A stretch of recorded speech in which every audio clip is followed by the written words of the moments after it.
Hi, I'm Jeff Ranke, Editorial Director of Manufacturing.net and Manufacturing Business Technology. Welcome to Security Breach. While we're still in the infancy of 2025, the new year has proven to have no issues in welcoming in a number of pre-existing challenges, whether we're talking about cybersecurity or other social topics. So in continuing this trend, we tapped into a unique collection of voices to discuss a topic that has and will continue to be vital to industrial cybersecurity efforts. That's artificial intelligence.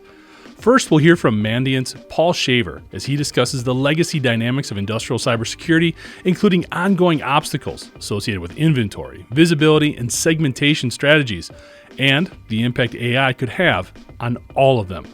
Then we'll transition to HackerOne's Will Capsio for his take on AI and the ongoing evolution of cybersecurity tools. We'll wrap up with instructor and the author of The Hack is Back as he discusses what drove his desire to write the book, the impact AI is having on the next generation of cybersecurity specialists, and the evolving vulnerabilities they can expect to face. You know, it's funny with OT cybersecurity, we're always talking about new technologies, but we always end up also talking about older stuff. The dynamic of all this legacy technology that permeates through the ICS. And I was hoping to get your take a little bit on what are some strategies that we can deal with here. There's a lot of different challenges when it comes to updating a lot of these connection points and a lot of the infrastructure that's there, just either from a human resources, from an investment perspective. What would be your take or advice on helping some of the folks in manufacturing and critical infrastructure deal with some of this legacy equipment? So, I mean, legacy equipment really comes down to good security hygiene, right? For a lot of these devices, they don't have the security capabilities. They don't have any kind of advanced functionality that would give us the ability to secure them in a way that kind of modern IT tech does. So it comes down to good security hygiene, getting good segmentation in place, using good access controls, both for the network access and user access, making sure you understand, what your communication flows look like in these environments, what data is traversing in and out, and even what's traversing kind of east and west in these environments so that you understand kind of what normal traffic looks like. And segmentation goes a long way to controlling some of that to make sure that you don't have, and both from a kind of network reliability standpoint, right, to keep the amount of network traffic down, but also to make sure that if one device were to have a vulnerability and get compromised, you kind of eliminate the ability for that to transcend into another segment, right? So going back, just like regular security hygiene is really, really important. Understanding what's on your networks and getting good asset inventories. So for a lot of these things, like I said, legacy devices don't support that kind of security capability. So we got to kind of go back to some of the old school techniques to keep the segments and the OT environment safe. Yeah, I always use the term blocking and tackling. I think everybody from my kids to the listeners of this podcast probably gets sick of me saying it, but it seems like we're coming back to some of those core strategies. You talked about basic hygiene and talking about segmentation and inventory. Those seem to be such building blocks of industrial cybersecurity, but they get overlooked so frequently.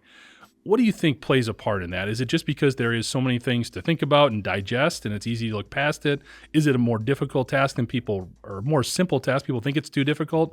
What do you think are some of the stumbling blocks there in really going after and implementing those two approaches? One, I mean, it can be a really daunting task to take on. Let's, just look at inventory, right? Some of these manufacturing plant floors may have tens of thousands of devices that are connected, right? And we're adding more and more to that every day, right? We're adding newer tech. We're adding, industrial Internet of Things devices. We're using torque wrenches that have a network connection, right? So we're adding to this all the time. And so we've got multiple generations of tech. And so trying to get your arms around that can be really daunting. And I think that's part of as a previous asset owner, right? That was a huge task to try to figure out how we got a good asset inventory. We're starting to see some tools that are doing a better job of asset inventory and collecting more of that data, which is a good thing. But historically, we haven't had great tools that can do asset inventory, down 2 or 3 levels into an OT environment, right?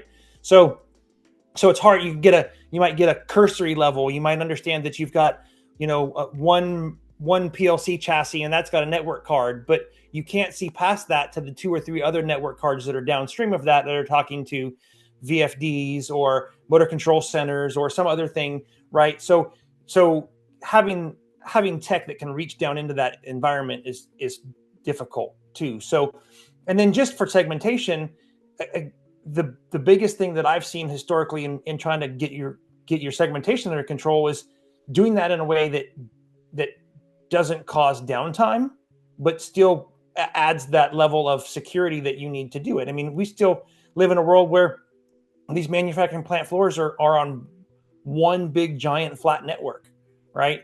And when you're looking at those networks, if you start segmenting stuff and don't have a good engineered network plan in place, and you're establishing the routing protocols that you need and all of the routes that you need ahead of time as you go, really easy to lose connectivity between segments and then potentially cause a production outage, right? So it's a daunting task to tackle, right? And I think it comes back to you got to find some way to start eating the elephant. And for a lot of these environments, they haven't even started with the first thing, which is knowing what you have in your environment, and so it just becomes a big set of unknowns. And I think that to your point when you first started talking about this, right? It becomes a resource constraint issue too. Do we have all the people that we need that know all of the things that we need to be able to go and do these things? And then for your OT engineers, your controls engineers, your OT network architects that know these environments, you're adding cycles to their week so that they can come in and support a security project to try to identify this stuff too, right? So, I've lived it, I've breathed it. It is challenging, but it is the fundamentals that will create a more robust, defensible environment, and it's still the very best place to start. Yeah. Well, I always think about compare it a little bit to exercising. I have to run and do cardio. I don't like doing it. But after that first step, it feels like it does get easier to get going. Once you have to take that first step, even though it's scary and daunting. So the other topic I have to ask you about, due to your affiliations here, is artificial intelligence. I mean, I know we could probably talk about that in and of itself for the next half hour, but maybe hit the high points here a little bit. What is your take in terms of AI, the threat that it offers, but also the opportunities that it presents to cybersecurity specialists? Yeah, I mean, so I think it's great opportunities for the threat actors and great opportunities for the defenders at the same time, right? So I think it's just like anything else. The more we advance with tech, the more we have to stay vigilant to learn what those tools are, how they operate, and how they function, and how they benefit us. Because the threat actors are going to be using them to do the evil things on the other side, right? So, there are a lot of advantages, whether it's anomaly detection or, helping, like a new vulnerability comes out, right? And you get a new vulnerability in your threat intel feed, and you have good asset inventories. You know what devices you have, and you can build, very quickly build some kind of rule based on AI. An AI query to search for the impact of that in your environment, right? So it speeds up how quickly we can respond to new things popping up in our environments. So there's a lot of really beneficial tools that we can leverage to respond more quickly. And at the same time, the attackers are going to be using these things too. I think the most important thing here is, as defenders, we need to be looking at how do we leverage these tools? How do our organizations put policy and process around how AI is used, what data can be put in them, how and what the use case is for AI in your environments. And then from there, figure out how you can leverage those tools based on the guidelines that your organization has to best defend your environment. Because if you don't get proactive about learning how to use it and leverage it and inside the guidelines that your company has established, the attackers are going to use it against you. And so it needs to be a two-way street in order for us to adequately defend. No, I think that's a great point about developing those AI SOPs, because you're going to get some folks who get real excited about it and try to implement it in a lot of different places, and you're kind of spinning your wheels there. It may not be the best fit based on what your organization needs. So I think And that's it's a great real point. easy for corporate data to leak.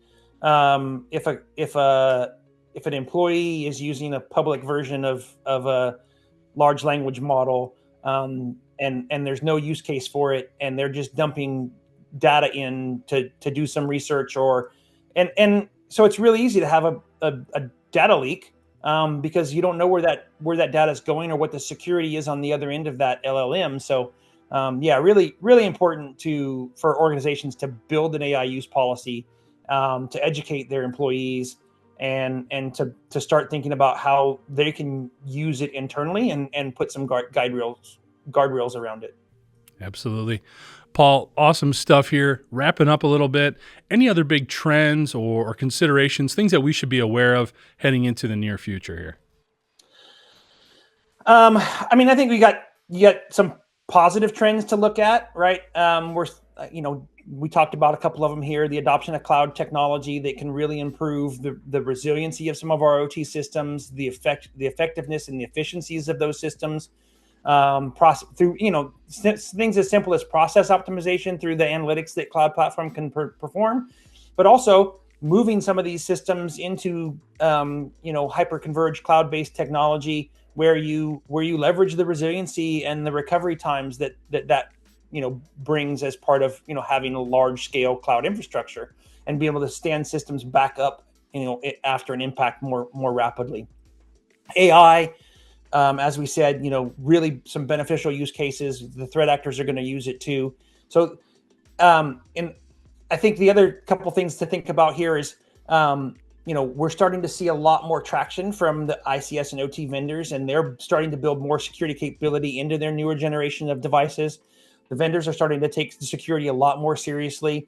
And so we're starting to see an evolution of OT products, again, to my point earlier, where we're actually starting to kind of get ahead of that curve, and we're not chasing as much security as we used to. There's some things to be aware of, right? Adversaries are going to use the AI. There's an increased access to tools and services that lower barriers for lower skilled attackers. And then we've got threat actors out there, right, that are still continuing to be really active. They're engaging in espionage operations. They're conducting cybercrime operations, and whether or not there's a direct impact to OT there or not, it's often pretty secondary. And so again, back to good security hygiene and making sure that we're doing all the right things so that we don't have that secondary impact to an OT environment. And with those threat actors and geopolitical tensions, we're going to continue to see things kind of be very dynamic, I think, over the next few years. And that's probably the best way to say it. But that's the life of us in security, right? If you sleep for 8 hours, there's a chance you got to wake up and learn something completely new, because new vulnerabilities, new threat actors, new compromises to figure out what happened and how it happened, and then go and apply that to improve our own defenses. So it's a constant battle. We know it's constant, but I think a lot of things that you laid out here, Paul, make it feel manageable. And like you indicated, there's been a lot of progress here, a lot of positive progress that we should be excited about in terms of how we can go about things on a day-to-day basis. Excellent. Yeah, I think definitely a lot of good things to be optimistic about. And so, like I said, I'm pretty confident that we're in a place where we're doing better at being on the curve rather than behind the curve, and then eventually moving to building security capability that's leading edge for OT focused, is a really exciting place to be. So there's probably no way we could get through this conversation without talking about artificial intelligence and the impact it could have going forward. What are you seeing right now? Is it too soon? We know the hackers are using it. How can the good guys start using it too? Or what are sort of your overall thoughts on AI and its role going forward? Yeah, I was actually just speaking with a hacker just yesterday, right, that was letting us know how they use AI.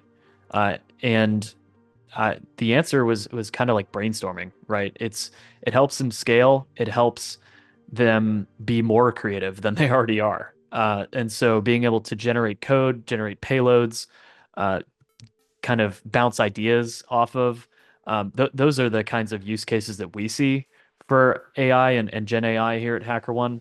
We're also learning continuously internally, not just from our hackers and customers. We have our own AI co-pilot, and we have a team that's dedicated to building that out and helping customers in a variety of ways and hackers. And so we're constantly looking for new use cases and understanding a little bit about how each of those groups uses those types of tools. Do you think do you think it's getting too much noise right now, or not enough? I mean, are we spending the right amount of attention and resources potentially on AI and how it could be used in cybersecurity? Or what are your thoughts there? Oh man, I don't know if I have any insight for you on resource allocation, right? But I certainly do talk to customers about this. We have an AI red teaming product, and so we're certainly well versed in trying to help customers navigate this. Um, Ultimately, I think it comes down to a really simple sentiment that I've seen echoed elsewhere, which is like, does this application need AI, and does it need to be attached to the things that it's attached to? That's ultimately the best way that you're going to reduce the risk. And certainly, hackers again can be a point of emphasis on that, right? Whether it's a report that comes in, or just simply some sort of consultative approach that we can take to have them investigate the threat model of a specific AI implementation and just give some advice. That's how we're going to be able to help customers answer those key questions that I said, right? Like, do we really need this here?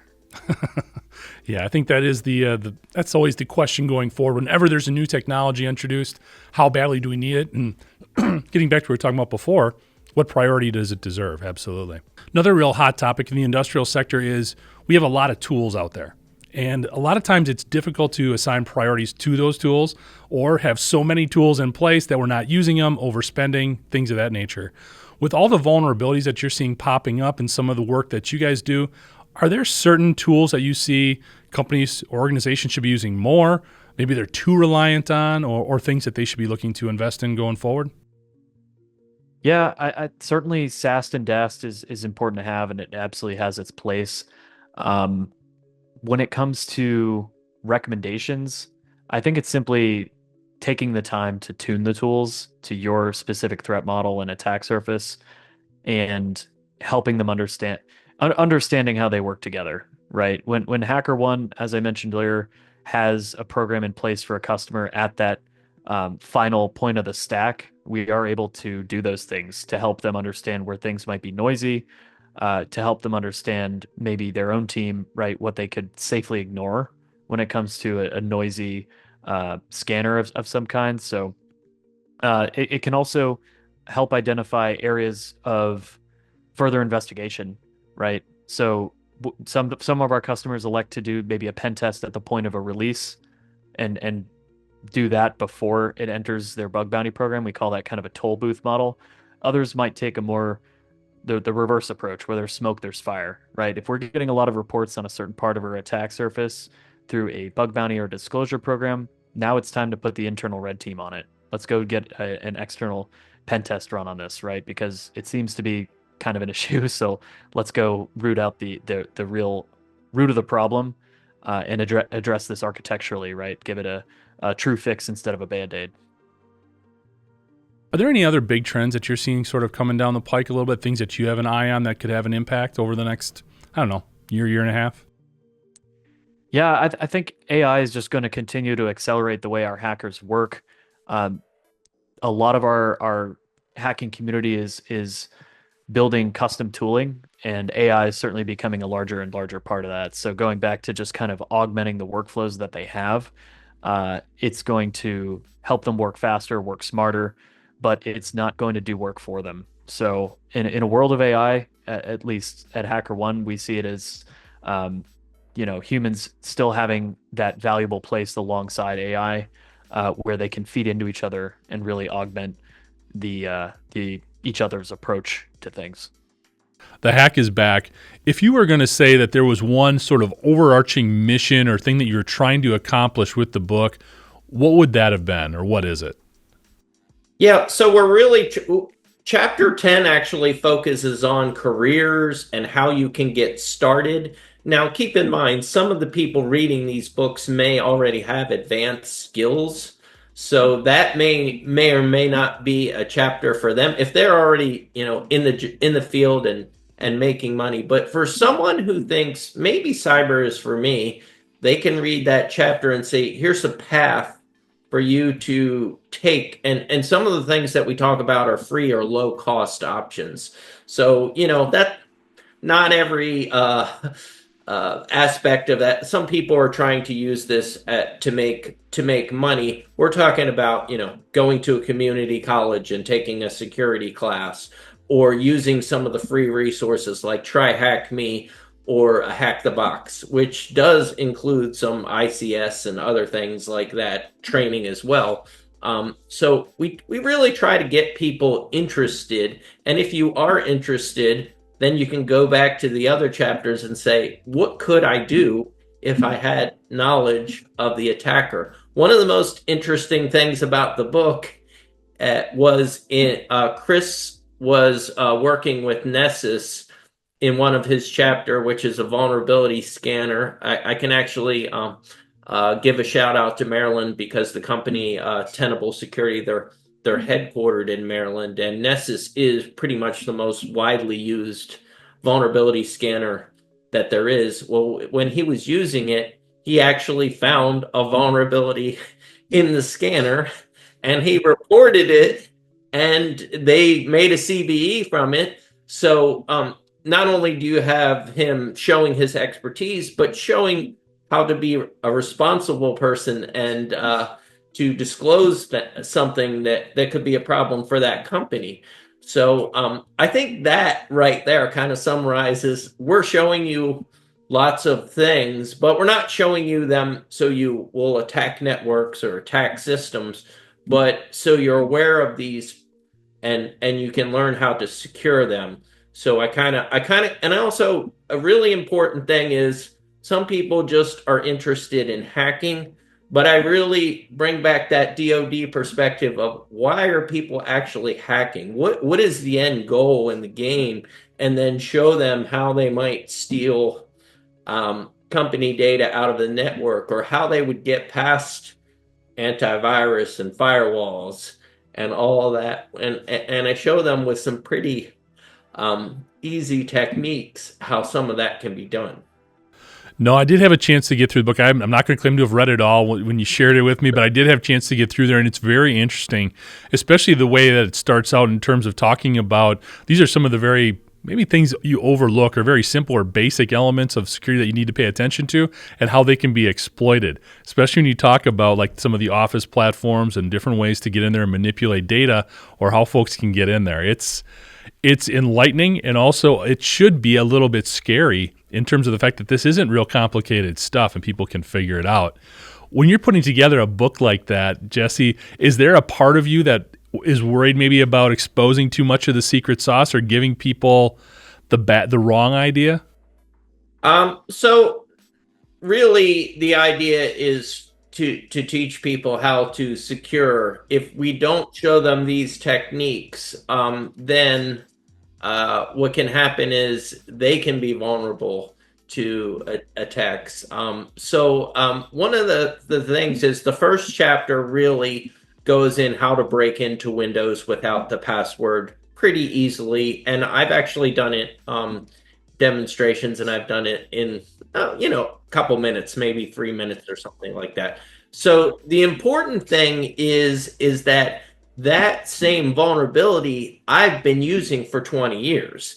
And the same thing with Linux. Now there is a way to prevent that, and that is to encrypt the drive. Same thing with Linux. But for some reason, people don't always encrypt their operating system. The book does go into that, but really, some of these attacks have been around for a long time, and the vendors are aware of the physical attacks that are possible, but for some reason they don't have. I would say that Windows 11 has finally addressed this same attack that I've been using for a good 15 years or more. So that's the good news. Yeah, and and I don't want to misrepresent the book. It's definitely for the good guys. It does a great job of spelling a lot of things out, and it'll solve a lot of problems for a lot of companies. People have heard me talk about the blocking and tackling of cybersecurity. This book is a great asset in that regard, without a doubt. Thanks for joining us today, and to catch up on past episodes, you can go to manufacturing.net, IEN.com, or MBTmag.com. You can also check Security Breach out wherever you get your podcasts, including Apple, Amazon, and Overcast. And if you have a cybersecurity story or topic that you'd like to have us explore on Security Breach, you can reach me at jeff@ien.com. I'm Jeff Ranke, and this is Security Breach.